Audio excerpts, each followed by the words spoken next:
RJD के supremo यानी लालू प्रसाद यादव आए दिन उनकी इलाज दिल्ली के एम्स में चल रही है। हालांकि उनकी तबीयत खराब चल रही थी, यहाँ तक कि अनंत अंबानी और बहू राधिका मर्चेंट की शादी में भी वो नजर आ रहे थे, जिस पर लालू प्रसाद यादव व्हील चेयर पर बैठे हुए पहुंचते हैं शादी में। हालांकि लालू प्रसाद यादव की आए दिनों तबीयत काफी खराब रहती है, जिसके लिए वो अक्सर दिल्ली एम्स में जाया करते हैं। लेकिन आपको बता दें कि लालू प्रसाद यादव दिल्ली एम्स में आते ही जिस तरह से वो अपना इलाज करके आते हैं पटना एयरपोर्ट पे, तो मीडिया कर्मी उन्हें घेर लेते हैं। हालांकि मीडिया कर्मी के सवाल पूछे जाने पर यानी बजट को लेकर के जब लालू प्रसाद यादव से सवाल किए जाते हैं तो उनका जवाब होता है कि ये कोई बजट है, ये सिर्फ जनता को मूर्ख बनाने का एक कार्य है। और रहा बात नीतीश कुमार का, तो नीतीश कुमार सरेंडर किए गए हैं। इस तरह से कड़वी बातें जब लालू प्रसाद यादव की जुबान से निकलती है तो मीडिया कर्मी और वहां मौजूद जनता भी हैरान रह जाती है कि लालू प्रसाद यादव सीएम नीतीश को लेकर ये क्या बड़ी बात कह दी। जिस तरह से लालू प्रसाद यादव कहते हैं कि उन्हें सरेंडर कर दिया गया है, हालांकि इसका मतलब क्या है ये हम आपके बीच साझा करते हैं। राजद सुप्रीमो लालू प्रसाद यादव ने बजट को निराशाजनक बताया है। उन्होंने पटना में बजट पर प्रतिक्रिया देते हुए कहा कि बजट निराशाजनक रहा। केंद्र की ओर से बिहार को बचाने के लिए झुनझुना पकड़ा दिया गया है। वहीं नीतीश कुमार फेल हो गए हैं, उन्होंने बीजेपी के सामने सरेंडर कर दिया है। लालू यादव की सोमवार को तबीयत बिगड़ी थी। यूरिन में परेशानी के बाद उनको दिल्ली एम्स में भर्ती कराया गया था। हालांकि उनके करीबियों ने कहा कि वे रूटीन चेकअप के लिए आए हैं और चेकअप में 2 दिनों का समय लगता है। हालांकि लालू 2 दिन से एम्स में थे, वहां से ठीक होने के बाद आज गुरुवार को पटना लौटे हैं। वही कहा जा रहा था कि लालू के छोटे बेटे यानी कि तेजस्वी यादव आज पटना पहुंचेंगे, लेकिन वो भी नहीं आए हैं।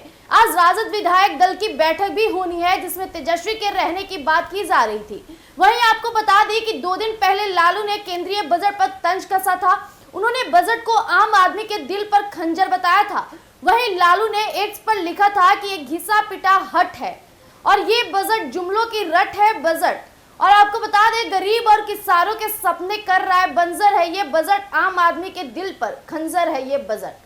इस तरह से जब लालू प्रसाद यादव एक्स प्लेटफॉर्म पर जब अपनी टिप्पणी अपनी बातों को साझा करते हैं, उसके बाद लालू पॉलिटिकल मुद्दों पर भी सोशल मीडिया पर ही नहीं बल्कि बयान देकर भी एक्टिव दिख रहे हैं। बिहार को विशेष राज्य का दर्जा न दिए जाने को लेकर बिहार के मुख्यमंत्री यानी कि नीतीश कुमार पर उनका तीखा बयान आया था। उन्होंने कहा कि नीतीश कुमार ने बिहार को विशेष राज्य का दर्जा दिलाने का वादा किया था, लेकिन अब जब केंद्र ने इसे इनकार कर दिया तो नीतीश कुमार को इस्तीफा दे देना चाहिए। जैसा कि अभी आपने सुना कि किस तरह से राजद सुप्रीमो यानी लालू प्रसाद यादव आए दिन अपने इलाज के लिए दिल्ली एम्स में जाया करते थे। हालांकि आज के दिन जिस तरह से वो दिल्ली एम्स से लौटे हैं तो पटना एयरपोर्ट पे जिस तरह से मीडिया कर्मियों के पूछे जाने पर उन्होंने डायरेक्ट कह दिया कि नीतीश सरेंडर कर दिए गए। हालांकि उनका मतलब था कि नीतीश सरकार जो है आए दिन जिस तरह से सरकार से बिहार को विशेष राज्य दर्जे की मांग मिल रही थी और केंद्र सरकार उनके इस मांग को पूरी नहीं करती। हालांकि जो बजट है उसे वो अपने सोशल मीडिया एक्स प्लेटफॉर्म पर जिस तरह से दर्शाया है गरीबों का एक कहानी के तौर पे, एक पंक्ति के तौर पे जिस तरह से बजट को पेश किया है, इसे लेकर लालू प्रसाद यादव काफी एक्टिव दिख रहे। हालांकि आए दिन भी वो बयानबाजी करते नजर आ रहे थे, लेकिन देखना ये है कि जिस तरह से राजद सुप्रीमो यानी लालू प्रसाद यादव नीतीश कुमार पर तीखा वार कर रहे हैं, यहाँ तक कि उनका बोलबाल इतना बढ़ गया था कि उन्होंने ये भी कह दिया कि नीतीश कुमार सरेंडर कर दिए गए।